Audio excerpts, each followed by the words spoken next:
Welcome.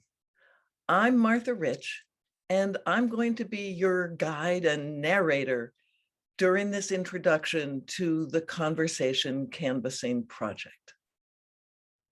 This project began 2 years ago when Democrats in Grafton County established a voter outreach committee and charged that group to develop a strategy for increasing voter engagement. It was a clear but open-ended charge, so we got to think broadly about that. We were drawn to the work of Stacey Abrams, who'd had such success engaging voters who'd been left out. We read about her strategy and came away with two main ideas. That the goal of reaching everyone, as she says, and meeting them where they live is the essence of good campaigning.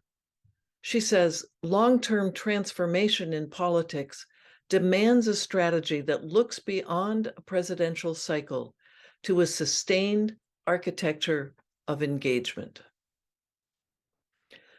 Then the question was how to do this kind of voter outreach. We know that yelling and arguing don't work very well, and facts don't always change minds, especially when positions are extreme. So if facts and arguments don't change people's feelings about an issue, what will? The answer is listening with empathy. This is the heart of a strategy called deep canvassing. Some of us have been curious about this method, and we did an online course with Indivisible. Here's a simple definition. In deep canvassing, volunteers focus on being good listeners and on making a human connection to someone they might disagree with. It's a strategy that began in the marriage equality campaign around 15 years ago. Talking to folks about marriage for gay and lesbian couples, do you remember that being on the ballot in 2008? Okay. Prop 8? Yeah, do you remember how you voted on it? We didn't vote. Eitan Hirsch, a political scientist who studied this method, says it's possibly the most successful mode of political persuasion ever measured.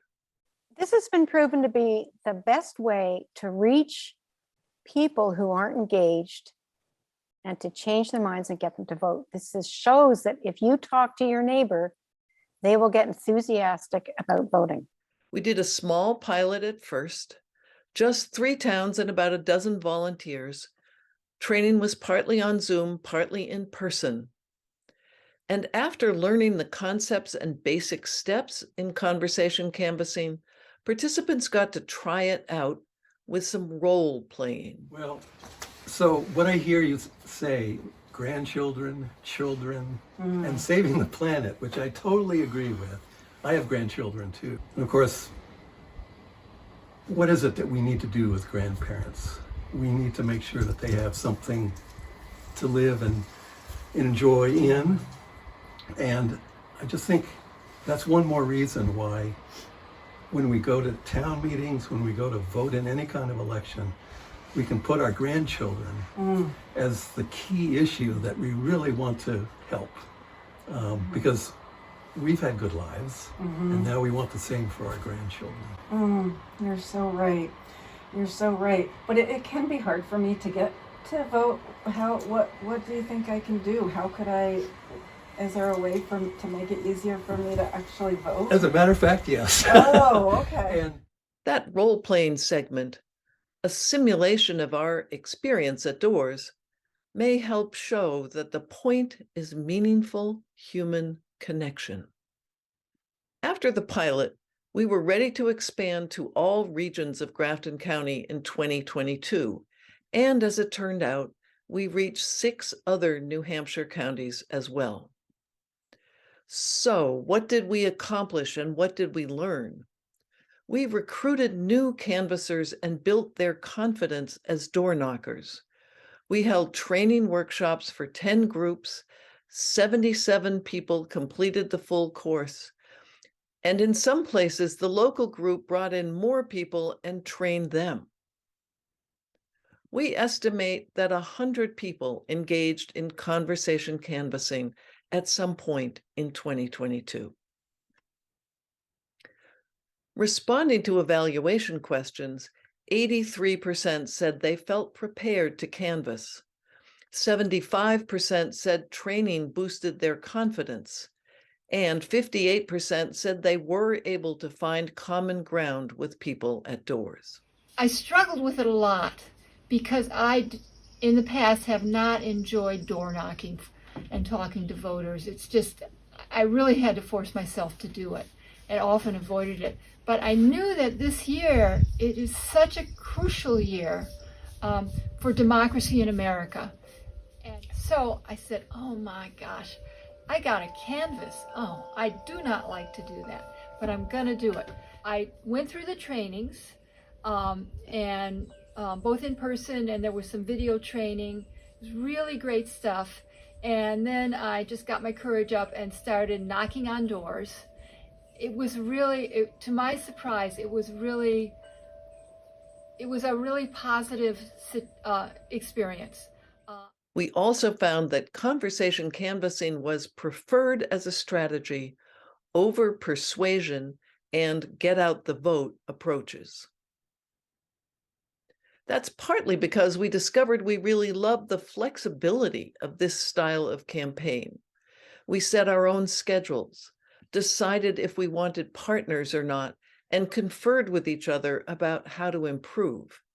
It felt very different from the intensity of the statewide coordinated campaign, where things need to be more closely scripted and tightly scheduled.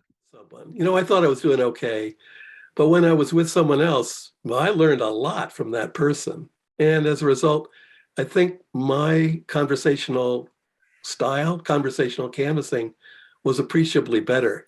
That said, I do like to go out on my own from time to time. And I hope that other folks in their neighborhoods and towns will have that flexibility too. A third outcome was building a local network of contacts and allies. We shared data with the Democratic Party, but we also kept local notes and records that will be valuable for continuing efforts in our communities. It was all a positive up experience. It really felt like even if we didn't get a conversation, we got data. Our challenge now is to establish conversation canvassing as a recurring voter engagement strategy, starting in 2023 and continuing through the next election cycle. We're calling this statewide effort Conversation Canvassing New Hampshire, and we have two primary goals.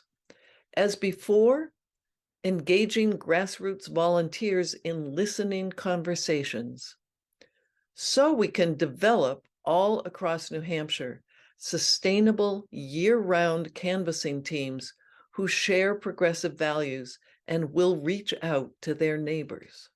That helps build the sustained architecture of engagement we seek to engage voters and ultimately create more wins for the issues and candidates we care about.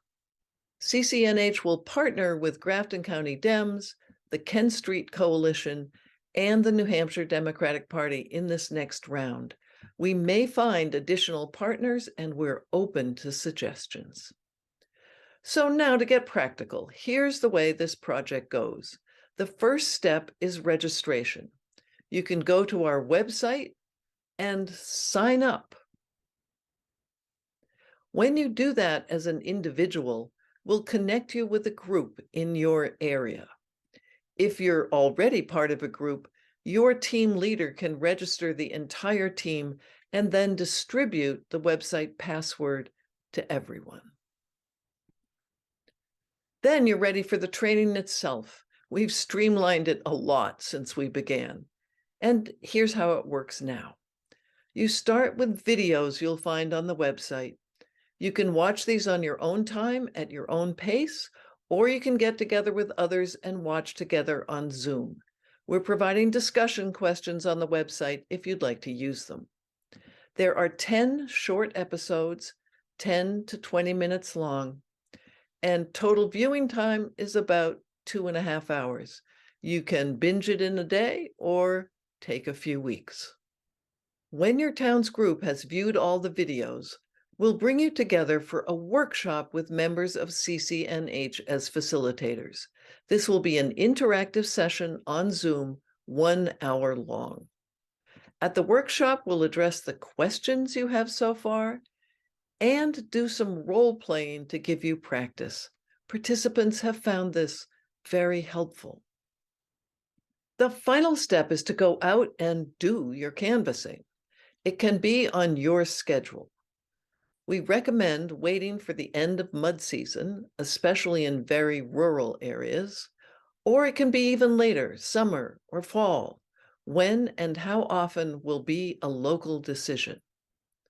That timing may depend on the issues you choose to discuss with people. In our first year, we focused on voting, registration, and commitment. But now you may want to ask about public education or a local landfill or reproductive rights. Or you may simply start with asking people what's on their minds. This part is not for everybody, but you may want to expand your group by training more people locally. One great way to do that is to partner an experienced person with a new one.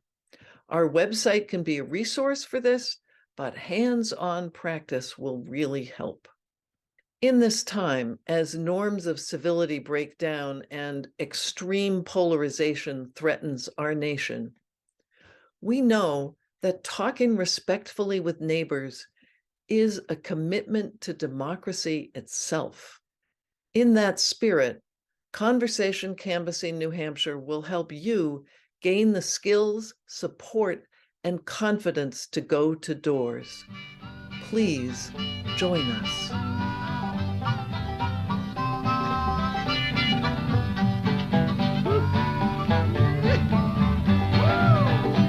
Well, I'm going to tell you, fascists, you may be surprised. People in this world are getting organized. You're bound to lose, you fascists bound to lose.